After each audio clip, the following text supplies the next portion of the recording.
আসসালামু আলাইকুম রহমতুল্লাহ। আমি আজ তোমাদের মাঝে যে অধ্যায়টা নিয়ে আলোচনা করব সেটা তৃতীয় অধ্যায়ের অনুশীলনী 3.3।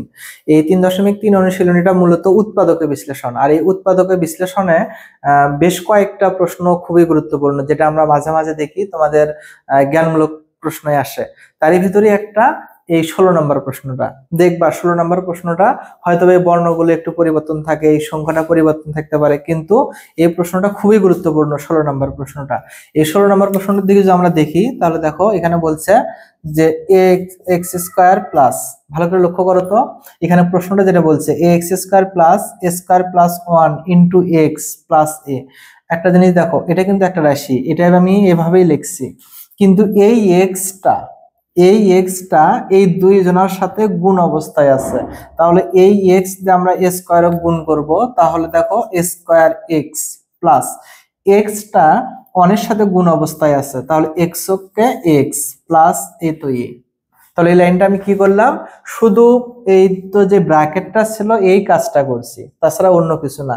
আর তোমরা জানো যখন থেকে 4-5 থেকে যখন থেকেই পড়ো যে স্যারেরা তোমাদের বলছে যে যখনই কোনো প্রথম বন্ধনী দেখবা তখনই সেটার কাজ আগে করবা, বা ব্র্যাকেটের কাজ আগে করতে হয়, সেই কাজটাই তো আমি করছি। আচ্ছা, তাহলে দেখো তো এখন আমি কি করব, এই দুটার ভিতর থেকে আমার দেখতে পারতেছি আমার একটা জিনিস কমন যাচ্ছে, সেটা কি, যে এ তো এ এখানে আছে আমার এক্স, কেন এর এখানে দেখো একটা এ এখানে দুটো, তাহলে আমরা যেটা ছোট সেটাই তো কমন নেব।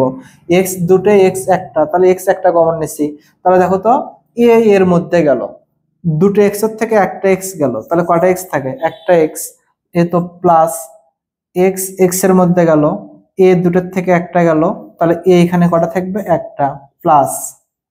দেখো এখানে কোনো কিছু কমন যায় না, তাহলে মনে রাখবা উৎপাদকের বিশ্লেষণ করার সময় কোনো কিছু যদি কমন না যায় তাহলে আমরা কি নেব, 1 নেব। এখন আমরা দেখি তো এক্স কে কি হবে, এক্স 1 দিয়ে গুণ করবা এ।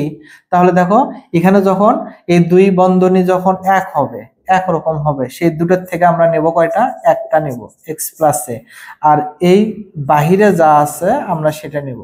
দেখো এই তো আমাদের এটা অ্যান্সার। প্রশ্নটা কিন্তু খুবই, যে আমি উত্তরটা করলাম, যে সমাধানটা যেটা টানলাম, আসলে খুবই কিন্তু সহজ, কিন্তু আমরা দেখি মাঝে মাঝে যে এই প্রশ্নগুলো যখন পরীক্ষায় আসে তখন তখন তোমরা অনেকেই পারো না। তো এভাবে সবাই প্র্যাকটিস করবা, আশা করি সবাই পারবা। আজ এই পর্যন্তই, সবাই ভালো থাকো।